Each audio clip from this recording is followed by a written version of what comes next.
మనకు కనిపించే ప్రత్యక్ష నారాయణుడు ఆ సూర్య భగవానుడు. మాఘమాసంలోని శుక్లపక్షంలోని 7వ రోజు సప్తమి తిథిలో సూర్య భగవానుడు తన రథాన్ని అధిరోహించి మొత్తం ప్రపంచానికి వెలుగులు అందించడం మొదలుపెట్టాడు.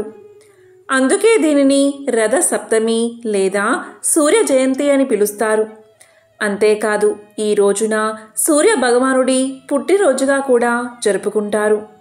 ఈ రథ సప్తమి రోజు ప్రత్యక్ష దైవమైన సూర్యుణ్ణి పూజించే సాంప్రదాయం ఉంది.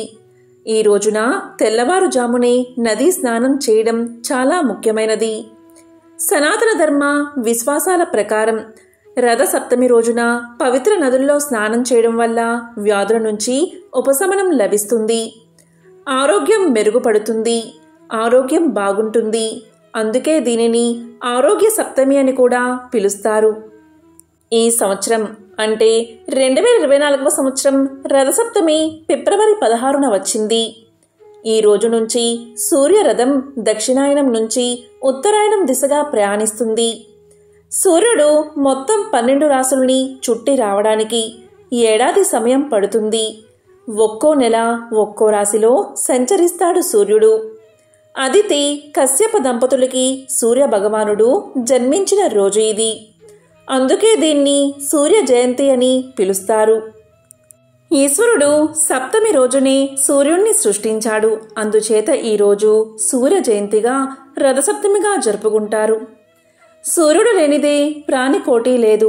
అందుకే ఆయన విశ్వానికే ప్రత్యక్ష దైవమయ్యాడు. సప్తమి రోజు సూర్య భగవాన్ని పూజించడం ఎంతో శుభప్రదం. సూర్య భగవానుడికి 12 పేర్లు ఉన్నాయి.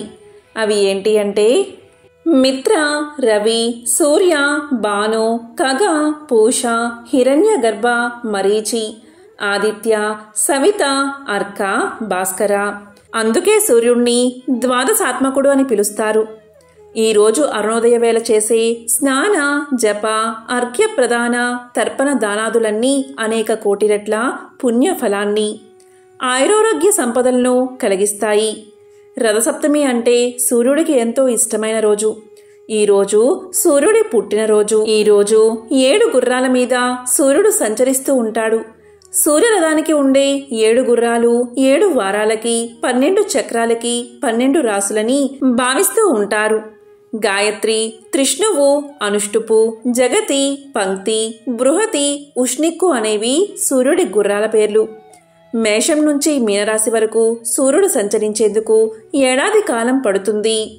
ఒక్కో రాశిలో ఒక్కో నెల సంచరిస్తాడు. రథసప్తమి రోజున తెల్లవారుజామునే నిద్రలేచి పవిత్ర స్నానాన్ని ఆచరించి సూర్యుడికి నీటిని సమర్పించాలి. దీన్నే అర్ఘ్యము అంటారు. పూజ చేసేందుకు పసుపు రంగు దుస్తులు ధరిస్తే చాలా మంచిది. ఉదయించే సూర్యుడికి అర్ఘ్యం సమర్పించే నీళ్లలో నువ్వులు, జిల్లేడు ఆకులు ఉండేలా చూసుకోవాలి. ఓం సూర్యాయ నమః అనే మంత్రాన్ని జపిస్తూ అర్ఘ్యాన్ని సమర్పించాలి.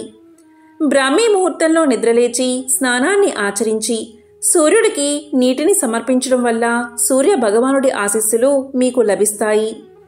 ఇక స్నానం ఆచరించే సమయంలో తల మీద 7 జిల్లేడు ఆకులు ధరించి స్నానం చేస్తే, అదేవిధంగా 7 రేగిపళ్ళు పెట్టుకుని స్నానం చేస్తే 7 జన్మల్లో చేసిన పాపాలు నశిస్తాయని నమ్మకం.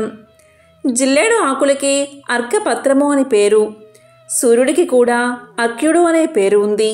అందుకే సూర్యుడికి జిల్లేడు ఆకులు అంటే మహాప్రీతి.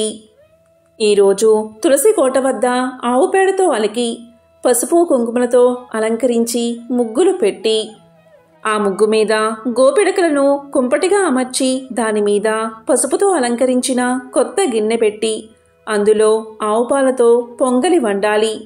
ఈ క్రమంలో పాలను 3 సార్లు పొంగనివ్వాలి. పొంగలి వండిన తర్వాత చిక్కుడు కాయలను రథ ఆకారంలో గుచ్చి తులసికోట ముందు వేసిన ముగ్గుపై ఆ రథాన్ని ఉంచి ఆ రథం మీద సూర్య భగవానుణ్ణి ఆవాహన చేసి ఆ రథం ముందు 12 చిక్కుడు ఆకులను పరిచి వాటిలో ఇంతకు ముందు వండిన పొంగలిని ఆ చిక్కుడు ఆకుల్లో పెట్టాలి. ఇందులో 5 ఆకులు అగ్నిదేవుడికి, 5 ఆకులు తులసి మాతకు, 5 ఆకులు సూర్య భగవానుడికి నివేదన చెయ్యాలి. ఆదిత్య సంబంధమైన స్తోత్రాలు, అష్టకాలు పారాయణ చెయ్యాలి. అదేవిధంగా షోడశోపచారాలతో ఆదిత్యుడికి అర్చనలు చెయ్యాలి. కొంతమంది 7 ఆకుల్లో నివేదన చేస్తారు, కొంతమంది 9 ఆకుల్లో నివేదన చేస్తారు. కొన్ని ప్రాంతాల్లో వేకుజామునే నిద్రలేచి దగ్గరలో ఉన్న నదిలో లేదా చెరువుకు వెళ్ళి చెరుకు గడతో అందులోని నీటిని కదిపి ఆ తరువాత శాస్త్రోక్తంగా స్నానం చేస్తారు. మరికొన్ని ఆచారాల్లో ఇంటి వద్దనే స్నానం చేసి దీపాలను వెలిగించి ఆ దీపాన్ని శక్తికి అనుసరించి వెండి, బంగారం లేదా రాగి పాత్రలో ఉంచి ఆ పాత్రను శిరస్సుపై పెట్టుకుని నదికి వెళ్తారు. నదీమాతకు నమస్కారం చేసి దాన్ని నీటిలో వదులుతారు. ధర్మసింధు ప్రకారం రథసప్తమి ముందు రోజు అంటే షష్ఠి రోజు ఉపవాసముండి మర్నాడు శాస్త్రోక్త రీతిలో స్నానం చేసి సప్తమి వ్రతం చేస్తే 7 జన్మల పాపం నశిస్తుందట. రథసప్తమి వ్రతం వల్ల శారీరక రోగాలతో పాటు ప్రస్తుత గత జన్మలోని పాపాలు కూడా నశిస్తాయని వ్రత చూడామని చెప్తుంది. సూర్యారాధన వల్ల శారీరక రోగాలు నశించిపోయి ఉత్తమమైన ఆరోగ్యం కలుగుతుందట. జాతకం ప్రకారం సూర్యగ్రహ దోషం ఉన్నవారు కెంపు, మాణిక్యం అంటే ఎర్ర రత్నాలు, పుష్పాలతో సూర్యదేవుణ్ణి పూజించి యథాశక్తిగా సూర్యదేవుణ్ణి ఆరాధిస్తే వాటి నుంచి విముక్తి లభిస్తుంది.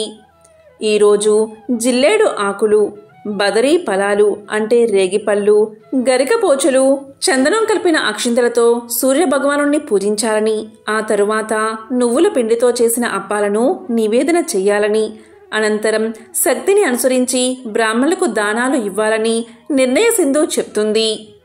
రథసప్తమి కేవలం పర్వదినం మాత్రమే కాదు, అనంతమైన కాలగమనంలో జరిగే ఖగోళంలోని మార్పులకు సంకేతం. సూర్యోపాసన చేసేవారు ప్రతి ఆదివారం తప్పనిసరిగా కొన్ని నియమాలు పాటించి తీరాలి. అవేంటి అంటే మద్యపానం, స్త్రీ సంపర్కం, తైల సంస్కారం వంటివి విడిచిపెట్టాలి.